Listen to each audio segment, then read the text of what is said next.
Hello, welcome to another episode of Burying the Sausage with me, Amy Taylor. This week I am so excited to bring you two talented videographers, and we are going to be talking about a subject that I feel really passionate about, and that is finding the right suppliers for you. Now, there are so many hairdressers, florists, venues, but they're not all the same, and there will be somebody who matches your style of wedding and also your personality as well. And honestly, I think that is so important. So I discussed this with Liv and Ben of Livid Videography today. They are such a lovely couple. I enjoyed speaking with them so much. And I think this is a really important episode actually for anyone getting married. And I think it's going to be really, really helpful for you. So take a seat, get yourself a cup of tea, cup of coffee. I prefer coffee. I'm not a tea person. And I chat to Liv and Ben. Here you go.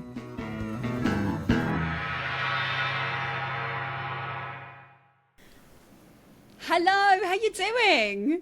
Hello. Hello. Hi. Really good. How are you? Yeah, I'm really, really good. Thank you. It's amazing to have you here today. I've actually only met you twice in real life, haven't I? I think it's twice. Yeah, I think so. But it feels like we've met each other before. Yeah. Like many more times. Maybe in a past life, perhaps. Yes. But that's the thing with social media, isn't it? You always feel like you know someone else. And I know clients always come up to me and they're like, I've been following you for a while and I feel like I've known you for ages. So that is the really nice thing about social media. But speaking of social media, we are going to be speaking about a topic that is very close to both of our hearts today, aren't we? Yes. But first of all, let everybody know who's listening, who you are and what you do. Okay, shall I go first? Yeah, you okay, go I'll first. go first. I'm Liv. I am livid, I guess. Liv, I love that. Yeah, I've been called many things, but it's meant to be livid. It's meant to be a pun on live and vid, and then the word livid. I don't know if it was a good choice, because obviously It's a livid great is quite, choice. it's But quite you a know what? negative word. No, it isn't. I think it conveys energy. I think Okay. it conveys a lot of energy. And when I went to email you and the part of your email says, I am livid, I was like, she's so funny. I'm furious at the other end of the email all the time. I'm just absolutely livid. So yeah, I'm livid. I'm a videographer and video editor, and yeah, I've been doing video probably, well, I'm 30 now, and I studied it in college and then probably worked in it probably about 12 years now, maybe? Yeah. Yeah. And then, who are you? I am Ben. I am the other part of Livid.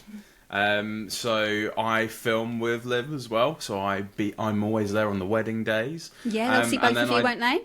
Yeah, so you see both of us. And then I help with a little bit of the behind the scenes stuff. So I do the admin, lots of the IT, because that's my background.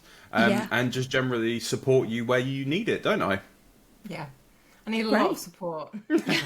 You've got it with me. Well, you know what, guys? Honestly, I have so much respect for photographers and videographers, because your days are so long a wedding. You require so much energy. People always say to me, for those listening, if you don't know what I do, I'm a hairstylist, I'm a wedding specialist. I am there from maybe 6 a.m. in the morning to maybe 1 or 2, and I don't get a break. And they're like, people are like, oh my God, that's such a hard job. I'm like, yeah, I said, but I tell you who's got a harder job than me. It's you guys, it's the video and photo people, you know, because you're there for so long. Let us start talking about the subject that we wanted to talk about today. And I thought you guys were the perfect people to talk about this, because I feel like your style of video and editing is very specific. I love it. As soon as I saw your stuff, I was like, oh my God, I love these guys so much. I am a fan. I'm a fan of you and your work. I think it's beautiful. So that we can lead into our subject, describe your style. What does your stuff look like? This is so hard, because I've had people say, oh, I love your style of editing and filming. I just can't actually make anything else that looks a different way. Mm-hmm. And I have tried, but it just comes out this weird thing that I've made that just seems to be what I am now.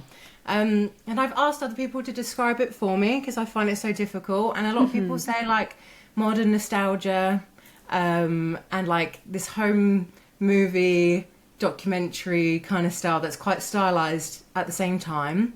And someone also, this was really nice, someone compared it to like, is it Nancy Meyers, the director of like Parent Trap and Father of the Bride? Oh, I It's don't like- know. I don't know who she is. I'm Nancy, sorry. I swear she's Nancy. Sorry if you're listening. I'm sure she will be. I'm sure she will be. She'll be right on this. Someone compared it to that. I was like, oh, I'll take that. I'll take that. But I think it's because I started originally by filming music and artist residencies and Sure. Because Yeah, I so- always feel like your videos, when I see your what do you call them? The small snippets that you put, the previews you put on Instagram. I love They making always those. reminds me of a music video. And actually, that's something I said to you yesterday, wasn't it? Part of what I absolutely love about your work is that it matches with this high energy music, and it's not your typical wedding music. There's something quite alternative, rocky, indie about it. And I just that really appeals to me. No, it's brilliant. And you kind of cut in using, is it like a 90s video camera? Yeah. So I think it was probably 2 years ago. I went back to my mum and dad's house and I was like, where's our old camcorder? Because I really want to start using it again. And my dad was like, no one's going to want that, Liv. Why would you want that? I was like, trust me, I've just got an idea. And then I took it to like a styled shoot. I'd never done a styled shoot before. And it was at Glenham Hall with Emily Tyler Photography. I think I met Emma B. I think I met Emily Hardesty for the first time as a wedding planner. And they kind of just all trusted me just to experiment with this camcorder. And I was like, I'm going to try and see if I can worm this into wedding work.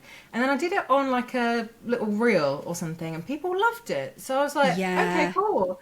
And then ever since it's just become the thing that we do. So it's a 1996 camcorder. It's a Sony. It's a Sony one. Love it. And I just don't know what it is. I just love it because that's how I started making video in the first place. I would interview my sisters.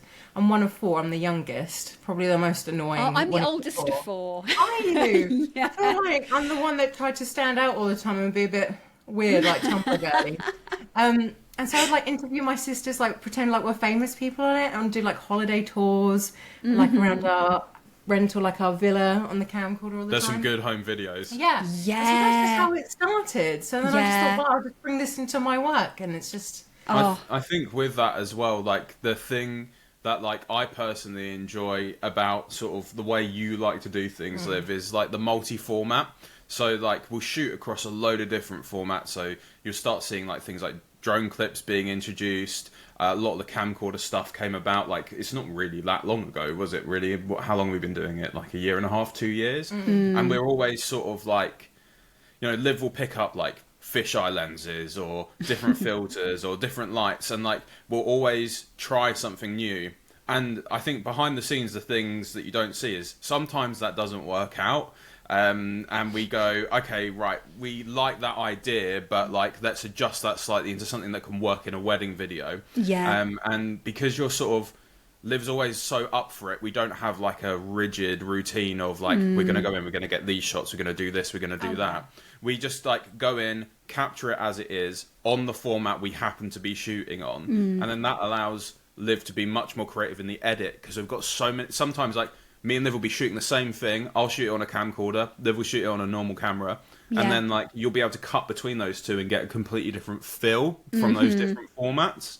And I think that's what keeps it sort of fresh and unique, that like we're always ready to experiment. We're always ready to like look for the next few things. And like we are human, and like sometimes it doesn't work out, but actually a lot of the times we've been lucky that it has. Absolutely. I see you guys kind of in some ways as I don't want this to come across as sounding really wanky, but I see you guys as artists, you know, as well, because that is what you're doing. Compliment.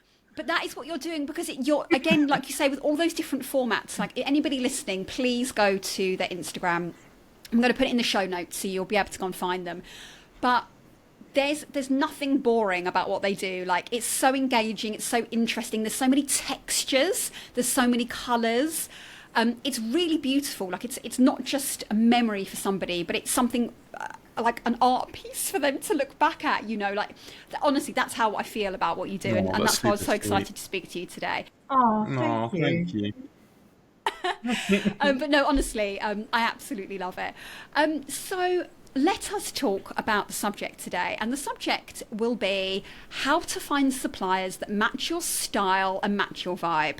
And I feel like that has led very neatly into that because, as we've just discussed, you have your own very distinctive style. And over the years, I'd say that I probably have as well. I started off doing what is kind of known as I don't like using the word now, but as vintage. So when I started off 15 years ago, I actually started off in a vintage salon in West London. So that's all I did to begin with. That's all I was known for. But over the years, it has sort of kind of transformed into much more modern styling, but there'll always be that kind of harking back to Hollywood, old Hollywood, and, you know, that kind of vintage style. So I feel like I get a certain sort of client because of that. How would you describe your clients? What sort of people go for you? Because you do have a very specific style. It's changed a lot, hasn't it? It has changed a lot because I think people are kind of, I feel like in the beginning, because I was new to weddings, I don't think people probably understood what I was doing to begin with. Yes.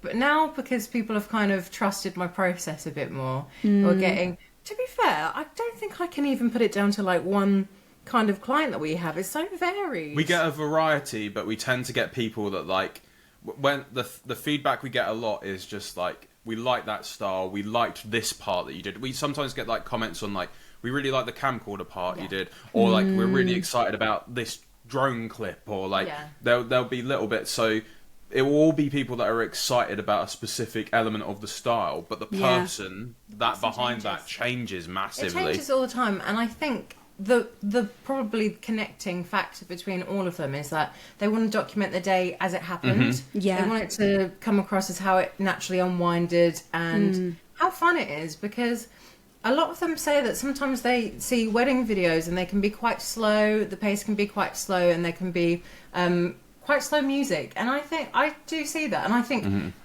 maybe this is how they've, like, my edit comes together, because I kind of think, how would I want my wedding day to be portrayed? And I just kind of push that onto other people. Yeah. I want it to look like cozy, nice, like all the lovely memories, all those little interactions between people. Nothing too staged. Obviously, when we say nothing too staged, some things will be staged. They look candid, but it's prompts. But the thing is, sometimes to get the moments that look really candid, you do have to set them up a little bit. But we're the sort of people in that sense where, you know, we'll try something. If it doesn't work on that first time, we're not going to spend ages and ages trying to achieve it. It's like, if it works, it works. And to be honest, I don't think you mind me saying this, we overshoot, don't we? Oh, yeah. We shoot so much so that if something doesn't work, then we've got that option. Got backups. But it tends to be just, you know, people that are just like the style, or like they want something a bit more loose, they want something a bit more documentary, rather than like more of a film, like less romantic and more fun. Would you say that? Yeah. I mean, there are, you know, lots of amazing videographers out there, and, you know, a lot of the time, like, you will see like a lot of romance, and maybe if that, you know, if that is the style that you want. But honestly, when you were saying that comparison to a music video, I'd say that is yours at all, and I think you're probably going to attract people that really love that high energy. What it is. I think that's what it is. Like, if you want something romantic and more cinematic, there's so many videographers that do it so well that you've got them to pick from. But if you want something that's a bit, probably sometimes a bit strange whilst you're watching us do it in the process, but something like that is more music video-esque, something that's shorter that you can share with family and friends, and maybe just sit back and watch every now and then and enjoy, and not feel like you have to sit down for half an hour. Well, that's what I was just going to say. Like, I before the videos go out, I'm like your little I preview them, don't I? Before Ben's like my producer. So that's so handy. So we'll look through, and like one of the things that I always think when we're sort of watching them before they go out is rewatchability. So what we find with like longer formats, especially, you'll notice that our longest format isn't like massively long compared to what some others offer in the industry. And the reason that is rewatchability. We want something that like people can rewatch multiple times without like having to commit a big chunk of time to sit down and watch it. So we tend to like aim for that, don't we, and make it sort of. And also the thing for me is like affordability. If you want to have a wedding video but you might not have a huge budget, I have like 3 different offerings. So if you want something but you only want something short, it's still affordable, I think. But if you want something that's, you know, a bit longer, I only do maximum 8 to 10 minutes because my attention span is awful. Yeah, literally. Okay, so that's interesting what you should say about that, is because when I have lots of different discussions with my clients all of the time about many different subjects, but sometimes we do talk about video, and sometimes clients will say, if I ask them, do you have a videographer? They'll be like, oh, I don't know. Like, what are we going to do with the video? Like, are we going to like sit down and watch, you know, all that time? And I'm thinking, if it is a shorter amount of time, like you're describing, then the answer's like, yeah, you probably will sit down and watch it because you can, and it's kind of more accessible and, you know, more interesting, isn't it, to condense your day into 8 or 10 minutes rather than sitting down for 45 minutes or whatever a wedding video is. But I think that is a really amazing idea. So let us talk about how clients can find a supplier that matches their vibe and their style. So first of all, let's talk about, if we're going to search for a supplier, how we're going to do that. Now, I'm going to ask you this because you guys are getting married next year, aren't you? So exciting. So I know that this is probably maybe a wasted question because you are already in the industry, but how did you go about finding suppliers that you didn't already know in the industry? Was it the internet? Was it recommendation? What did you do? Shall I answer? I was going to say, Liv will answer this question, but it will be really interesting because it isn't the way that most people will probably find suppliers. And also, you'll probably find this even more interesting to know that Ben is literally on no social media other than TikTok. So, yeah, Ben is on nothing. So it's pretty much been me, I'm like chronically online, so I can find all sorts of people. So I found like a lot of people, again, are people that I kind of were following for a while anyway, even before I started doing weddings. And that was through Instagram. So, and it was, I don't even remember how I found the photographer that we booked. I think she came up on like an explore page or something. And I just saw like, again, the pictures just looked like art instead of a wedding. And to me, I was like, Ben, this is great because we can get like pictures printed around the house that don't look too wedding-y. And it just looks like nice artwork. So we found her through Instagram, and then what about venues? That's venues. What I was thinking specifically is like a wedding. So our venue, I did a lot of Googling to find that venue because I didn't want a wedding venue. I think it's because when you're in the industry, you see so many wedding venues. And there's a lot of lovely ones. And we considered a few wedding venues as well. But then the thing is, I feel like because we've been to them before, I didn't want to feel like I was at work almost. You know what I mean? Oh my goodness, I never thought about that. Yeah. Yes. It's a weird feeling. Like there's even some clothes in my wardrobe that I don't wear because I've worn them to work and I feel like I'm in work mindset. Yeah, I understand. So I just didn't want to feel like I was at work. I wanted it to feel like us as well. Yeah. So I did intense Googling for like cinemas. And I found cinemas everywhere, but I was like, I need to find one local because a lot of our friends and family are based around Suffolk, aren't they? Apart from some of your family in Essex. But we thought Suffolk's a nice place to come to. And then I found the cinema in Southwold, and we love and Southwold. they do weddings there, don't they? But that's not their predominant. That's not their predominant thing. They mainly screen films, don't they? And it's tiny in there. It's absolutely tiny. Oh, that's so lovely. Fine. This is fine. But you kind of had the important thing with that is like you had an idea in your head. There wasn't necessarily like a load of like I can't think of what to call it. It's like a retro cinema sort of vibe, isn't it? So there wasn't like a lot of people openly advertising as suppliers of that, but because you had that idea and you searched around for it, you found something that worked within that niche that you wanted. Yeah. Oh, that's amazing. I'm really, really excited to see your wedding. Can I share a story with you? Because I love to tell a story, and I hope that people listening want to hear a story. So I have only had 1 or 2 clients at the Southwold Cinema, and I have a amazing, hilarious story for one of my clients there, and I will never forget it because it was actually really, really fun. My clients were getting married there, and they were getting ready at an Airbnb nearby, and they had a big red bus, you know, one of the London buses, take them all to the cinema, which I thought was like brilliant and matched like the retro vibes of the cinema. And anyway, I hope this story is going to be interesting now that I've started it. They were a little bit behind with their timings in the morning. I just want to say, guys, I don't run behind. It wasn't me. And so they were all trying to get onto this bus. Like, it was chaos. You know how many people can get onto that bus? They're all trying to get on there. Like, we're going to be late. And they were in this Airbnb in the middle of the countryside. So you had all of these single lane, wiggly, windy roads. So this bus was obviously going to have like such trouble getting down these. And I was trapped in, which was fine. So I just had to wait for them to go. So I sat in my car. They all, you know, flustered onto the bus and they left, and I followed them down the road. And we got about 2 minutes down the road and the bus stopped dead in front of me. And my heart was racing, and I was like, oh my God, I hope there's not a problem with hair or makeup, because I did makeup at the time. And one of the bridesmaids, one of the bridesmaids got off the bus and came towards my car, and I was like, oh no. And they went, Amy, we've forgotten the bouquets and the bus can't turn round. So I had to, so this bridesmaid had to get into my car. She's like, would you mind taking us back? I'm like, no, it's fine, because I don't have anything else on. You know, I mean, I don't have another appointment to go to right now. So I had this bridesmaid in the car. We went back to the place. We've got all the bouquets in the car. I'm like sweating because now I'm responsible for all of the bouquets and a bridesmaid. And I don't know the area, so obviously I'm trusting Google Maps is going to get me there. So we finally arrived in Southwold. The bus had pulled over to the side. In fact, they were really early. Like they weren't going to be late at all, thank goodness.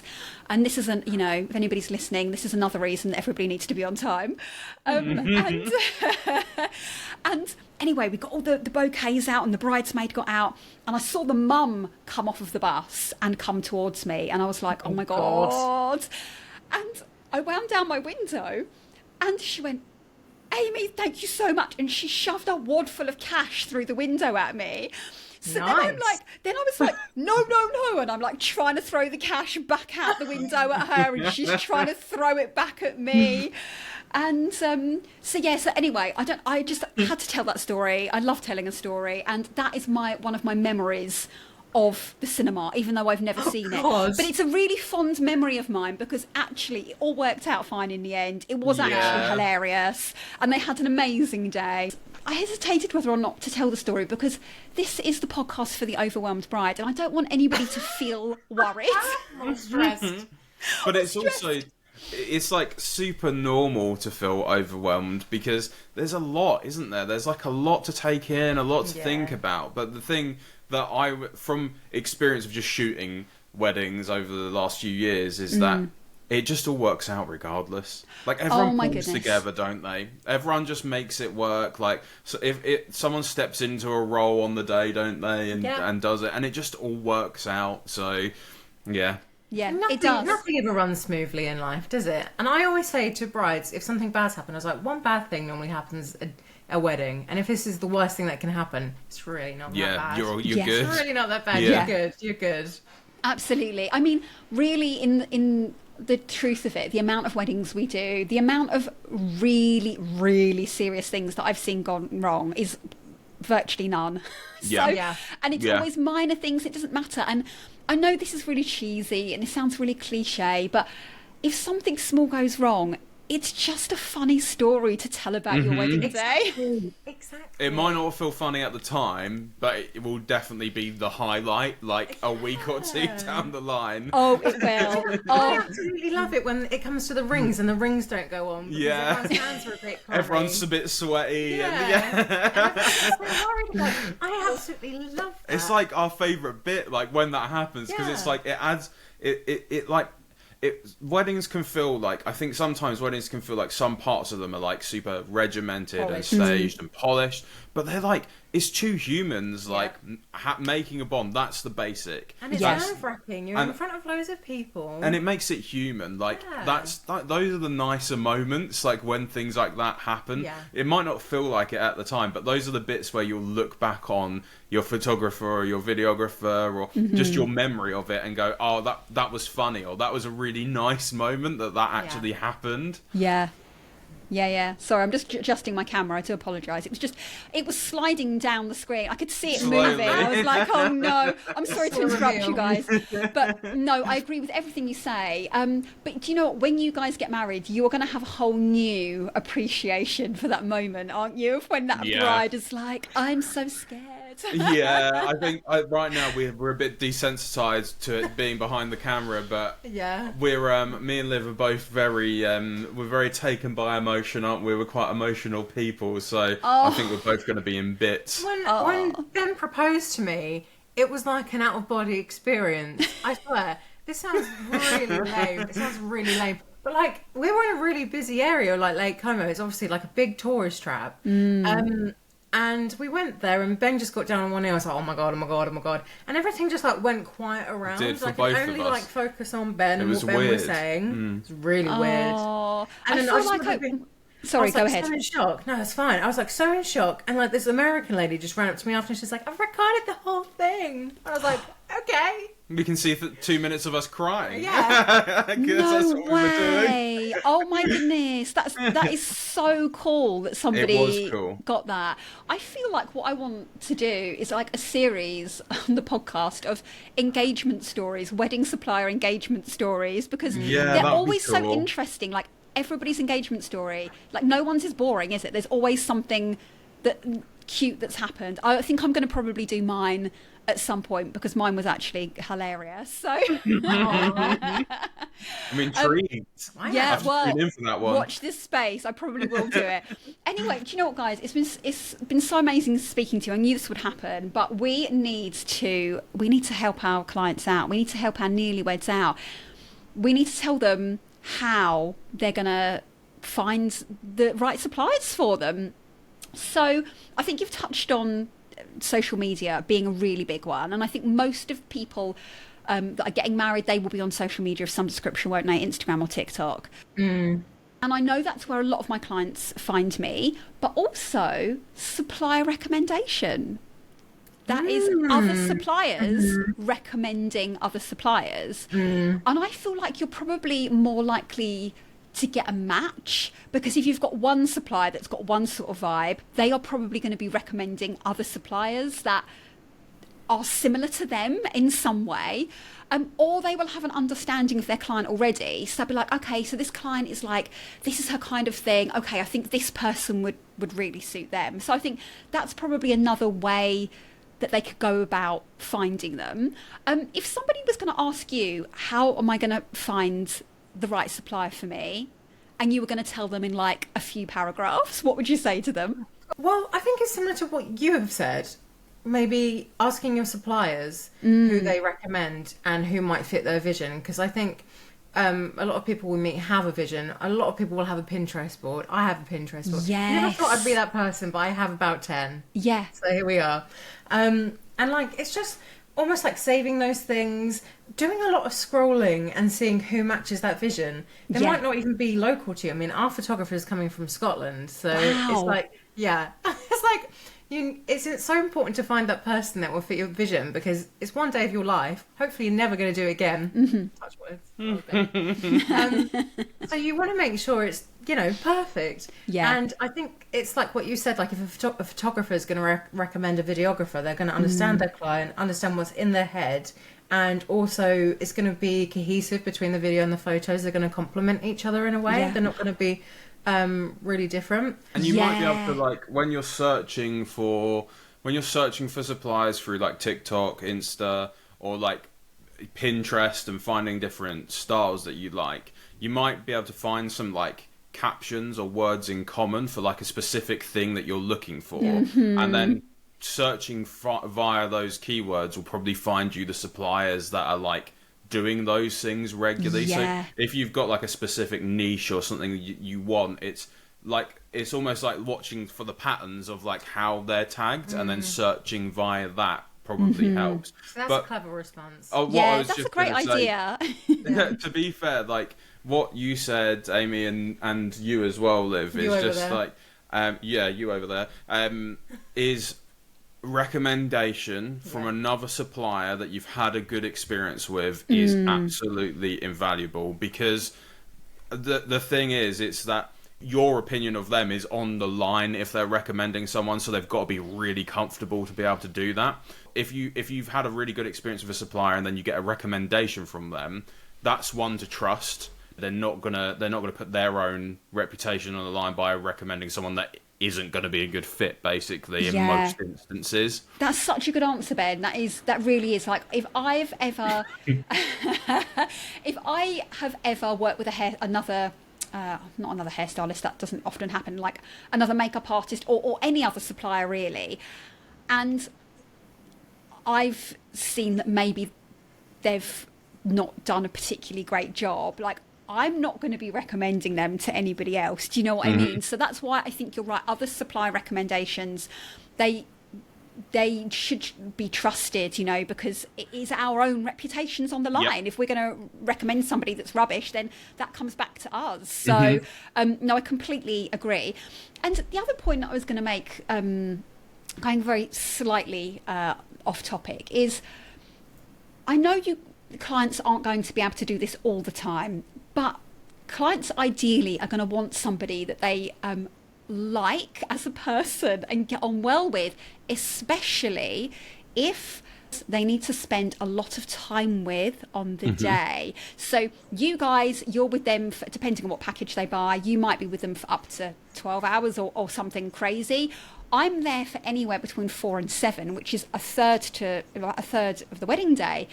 So, I think that you need to try and get an idea of their vibe and their personality. And I think Instagram and TikTok is a really great way of doing that, because I'm so active on it. I'm on my stories. There are videos of, me talking. I've got a blog on my website. I've now got this. People get an understanding of who I am, and they'll be like, oh, I love Amy's work.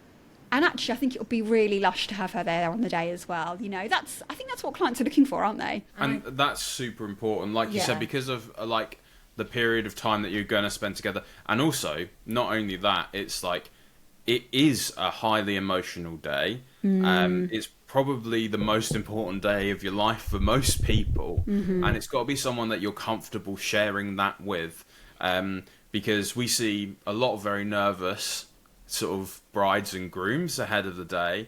We get that, because we can be quite anxious people at times, can't we? So I think like sometimes that empathy helps with other people, but you've almost got to be comfortable with being a little bit vulnerable in front of a supplier that you're going to spend that day with, because it is going to be an emotional day for you. So feeling comfortable with that person is really, really important. I'd say Ben is such a modern man. He's very in tune with his emotions, and he isn't afraid of showing them either, which I love. And I am very... So strength, not a weakness. Exactly. It is.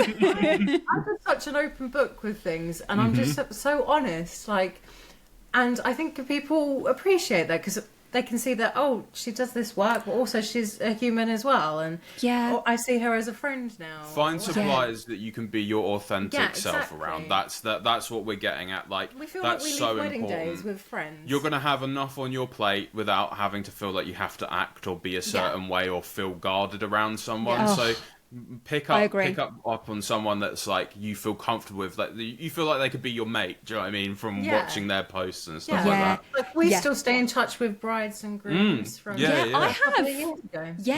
I'm still in touch with actually almost like right at the very beginning of my career. I think it's her 11th wedding anniversary in November. Oh my God. And we just got on so well. Some of the feedback I get when I get my reviews is Amy made me feel so comfortable. She was such a calming presence. It was like having a friend there on the day. And whilst maybe we won't have that same rapport with every single client, I would love that. I would love that to be the case for all of my clients. Like I want them to trust me. I want to be that support there for them on the day. I mean, that is kind of hard to find via the internet. Type in, yes, I would like somebody that's like my friends for my wedding day. Someone that will give me a hug if I need it. And I'm sorry for that little interruption in the podcast there, everyone, because my camera is stuck to my laptop with some blue tack. And it just fell off, it just collapsed. We were talking deeply about vulnerability in front of our clients, and my phone just basically threw itself off of the laptop. So sorry about that little break. It was. It's very dramatic, but we'll go back to that. We'll try and get back to the kind of vulnerability with clients and them feeling comfortable to be vulnerable in front of us. So as a hairstylist, as you can imagine, we are there on the morning where they have their closest friends with them, like you, because you are also there as well. And, they need to feel free to be themselves. And I've seen lots of emotions and I've seen lots of dynamics. And I've got clients into their dresses for them as well. And there needs to be a certain amount of trust for somebody to ask you to do that, doesn't there? Like I was saying before, my phone threw itself off of my laptop. That's quite a hard thing to find. Like, you can't Google that, can you?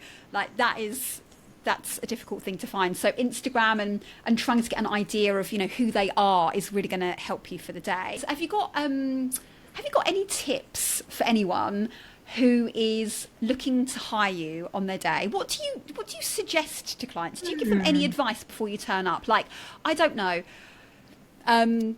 make sure you're dressed by a certain time, or clear this away, or like what advice do you give them?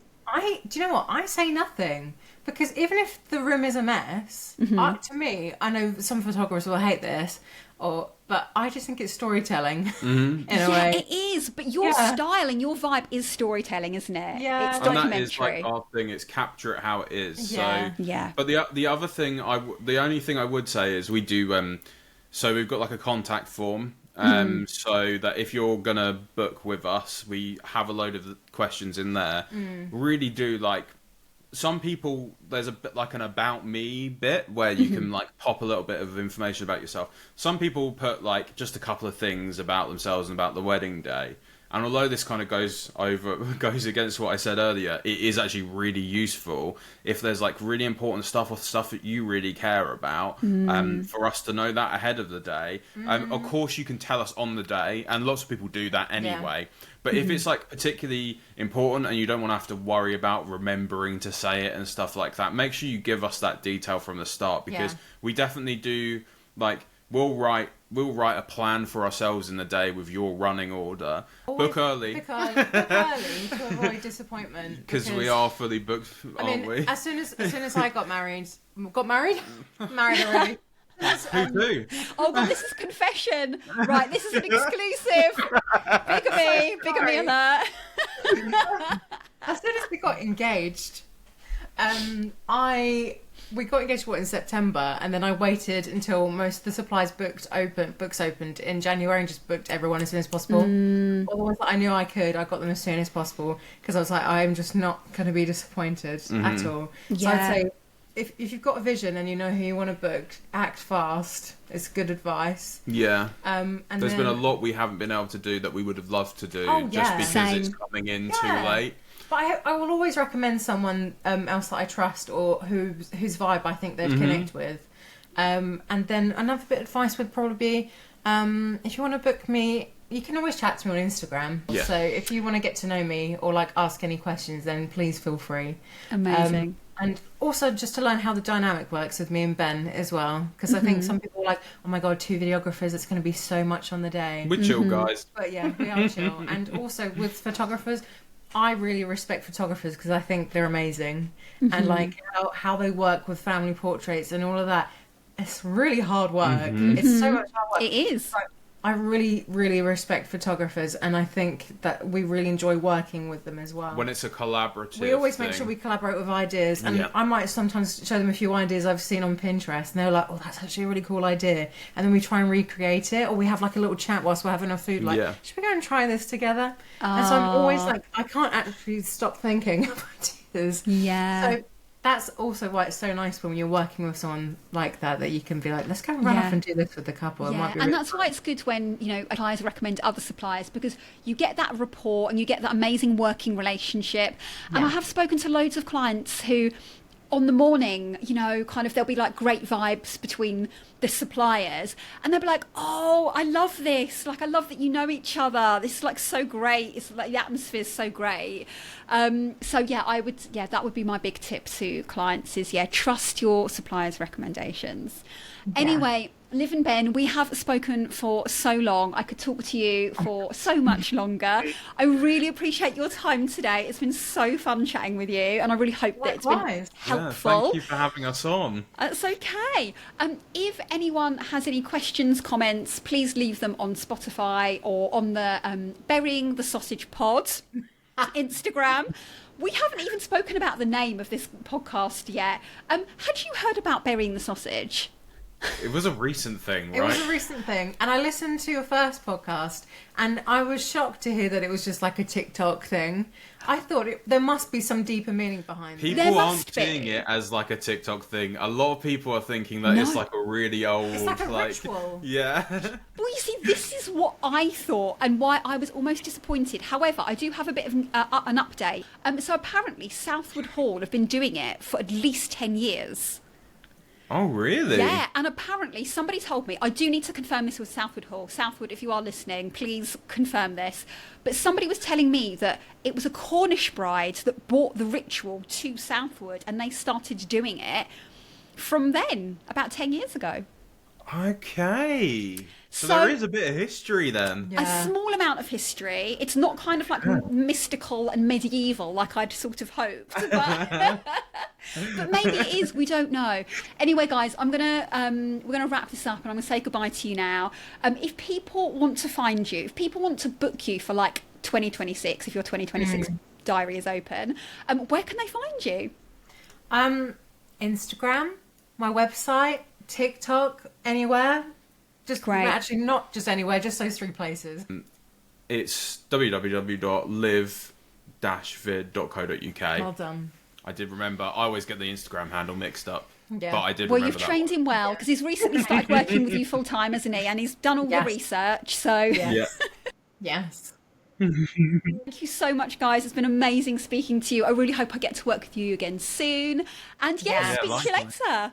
Bye. Cool. Bye.